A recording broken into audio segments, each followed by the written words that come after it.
Hooty hoo, all my stock market gamblers. Welcome today. I'm Tall Mike. I'm so glad you're here. What do we got going on? Well, the stock market, they might try to push it up to another record high, but I don't think so. I think the October highs in the S&P, October highs in the NASDAQ are going to hold. They're going to cut rates. I agree with that. They're going to cut rates in December, but I actually think the market's going to start to come down on them. And by January, I think they're going to be doing emergency rate cuts. Now, most people don't have this same take as I do on this. I was reading an article, one of the major banks, I forget which one, but they're saying 8,000 on the S&P for 2026. 20% a year for the last 3 years, right? If you count this year, 20%. This would be the third year, 20%. They're saying we're going to go a fourth year up another 20% in the S&P, get up to 8,000. Once again, not my take at all, but that's why I'm saying my take is not the common take. My take is they're going to cut the rates in December, but the market's going to come down when they do. And when it comes down, the Fed's going to panic by the end of January. You're going to see an emergency rate cut. That's just my take. We'll see how that plays out, but let's get over to the real estate side of things. I want to talk about what I call the double bubble. A bubble within a bubble. Now look you go back to 2008 in the real estate market, everybody agreed it was a bubble, right? But then it started to come down, right? Subprime mess, crash the real estate market. And what did the Fed decide to do? They said, we're going to print money, and we're going to print so much money that we're going to blow the real estate bubble up even bigger. And they were successful, right? But they never let the bubble play out in 2008. They didn't want to see the house prices come down, so they blew it up bigger. It's a bubble within a bubble, a double bubble, if you will. And now, why can't they do it again? When the market starts to crash, why can't they do it again? Why can't they just print the money and blow the bubble up into a triple bubble, right? Well, I say they can't do it. The reason they cannot do it is that the bond market is going to break. Look, the world knows that we cannot pay our debt back. If you go back just to where the pandemic was, so you guys remember that, right? 4 or 5 years ago, let's call it, the pandemic. Okay, what was our interest payment going then? Our interest payment was only $350 billion a year. We could afford $350 billion a year because we were bringing in about $4 trillion in receipts, right? So $350 billion, we could afford the interest. Well, what's the interest now? It went from $350 billion to $1.2 trillion, right? That's where we're at right now. And in another few years, we're going to be at $2 trillion, which is about half of every dollar you pay in taxes will be going just to pay the interest on the debt. Forget about paying down the debt. That's not ever going to happen. The world is starting to see this, right? So you're going to see the long end of the bond market going up. Yes, we're going to cut the bonds in December, and there's going to be emergency rate cuts in January, my take only, right? But we're going to get it back down to 1%, right? On the short end of the curve. Now, the long end is not going to cooperate with them. It's going to continue higher, 8, 10, 12, 14%. It's going to spike up, and that's where your mortgages are, right? So that's where your mortgages are. When you get a 14% mortgage, nobody's going to be able to afford the prices at this level. So the prices will start to crash lower, even though we're going to see inflation going higher. You see, when they cut the rate to 1%, I agree inflation's going to take off. And I do agree they're going to print unlimited money to buy the long end down, but that's more inflationary. So we're going to hyperinflate, if you will.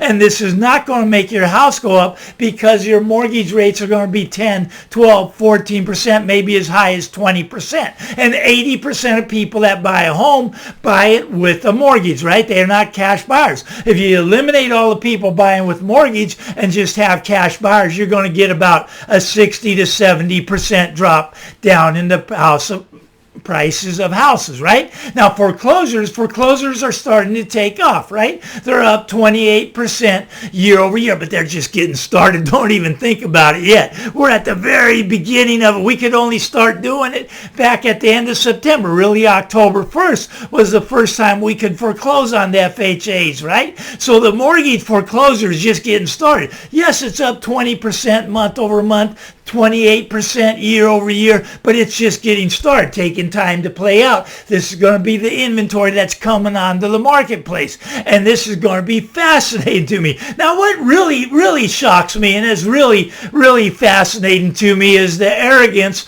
of the seller, right? Now, the seller, if they can't get the price Billy Bob got, what do? Do they cut the price? No, they delist it, right? 15% of transactions are falling through right now, and those people are delisting. You see 15% of transactions falling through. This is where transactions where they have a willing seller, they have a willing buyer, they go into contract, but they can't end up closing it, typically because the buyer can't get the loans anymore.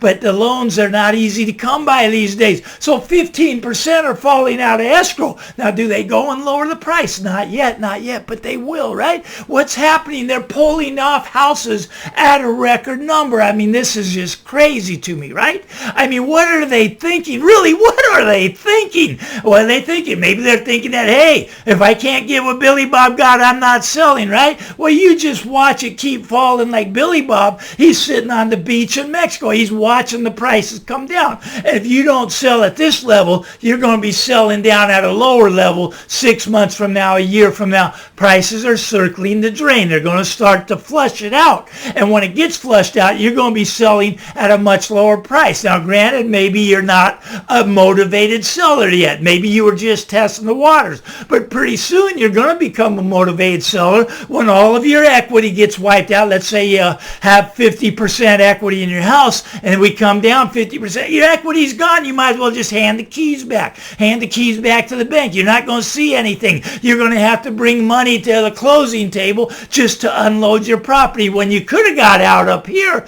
but you were greedy because you wanted Billy Bob's price, but now you're going to be the one that's becoming the desperate seller, the forced seller, if you will. Now, granted, forced selling is going to become a thing again. Right now, not so much, not yet, but here's the thing, right? Here's the thing. Right now, we got 500,000 more homes for sale than there's buyers right now. So the buying pool is shrinking up, and people think as they cut the rates, the buying pool is going to expand. No, every time they cut the rates, you know what happens? The buying pool gets smaller. Now, there's a lot of reasons for this, but let's just talk about one right here. Layoffs. Layoffs are at a record, not quite a record, but you got to go back 20 years to find a time when we had this many layoffs, right? 20 years back you got to go. Now, a lot of these jobs aren't just Wendy's and McDonald's. Now, Wendy's closing 300 locations. 300 locations. My favorite Wendy's went out of business. Then I went to McDonald's as the backup, and it was gone. What is going on? I mean, Wendy's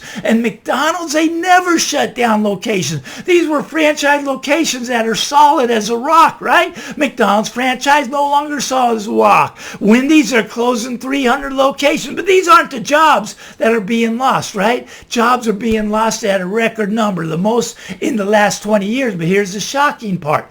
It's white collar jobs. It's the people making $150,000, $200,000 are losing their job. Do you think they own a house? Probably do. Do you think they have a mortgage? Oh, most definitely, right? Because they can afford a mortgage. So they were making $200,000. Now they're making zero, and they can't even go to Wendy's to get a job because Wendy's is gone. They can't go to McDonald's because that one closed also. Look at, they were paying pretty good, right? Now, people in California, we got the $20 minimum wage for the fast food, right? Well, what's the fast food doing? Saying we can't make it. We can't raise the prices high enough to pay the people $20 an hour, so we're just going to shut down, and that's what's happening. They're just closing the doors, and this is going to create a lot of trouble for the real estate market. Not so much the Wendy's and the McDonald's, but these white-collar jobs, making $150,000, making $200,000, and now they're gone. You see, we thought AI would just take away the entry-level job. No, they're taking a middle management job. They're taking the white collar job,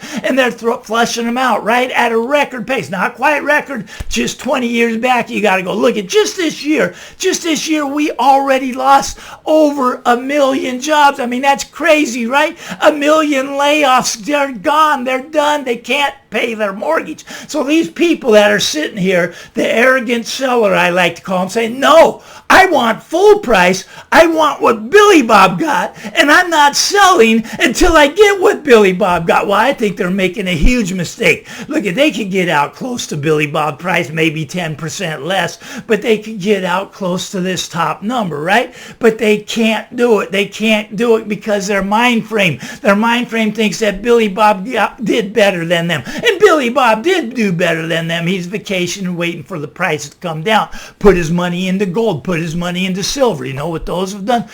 Some of you have seen it. It's taken off, right? I mean, your housing compared to gold and silver down about 70, 80% already. But here's the thing, going to drop about 70 to 80% just when they do these rate cuts. You watch. Cut the low end down to 1%, shoot the long end up to 10 or 12%. This is going to be shocking stuff. I mean, it's just the way that things are playing out here, and it's kind of sad for a lot of people, right? They can't get their home sold. I deal with this all day long. Look, I'm a real estate broker, and it's starting to get slow around here. Slow being there's just no transactions because you got the people that want the high price, and you got the people that can't afford the high price. Yes, there's demand, but you got to drop the price. That's the only thing that's going to give, unless this guy's wage can keep going up, right? Maybe McDonald's will start to pay $50 an hour, right? It's hard to get people to work these days, even at $20 an hour. Why? Because they can't live indoors. They got to choose between living indoors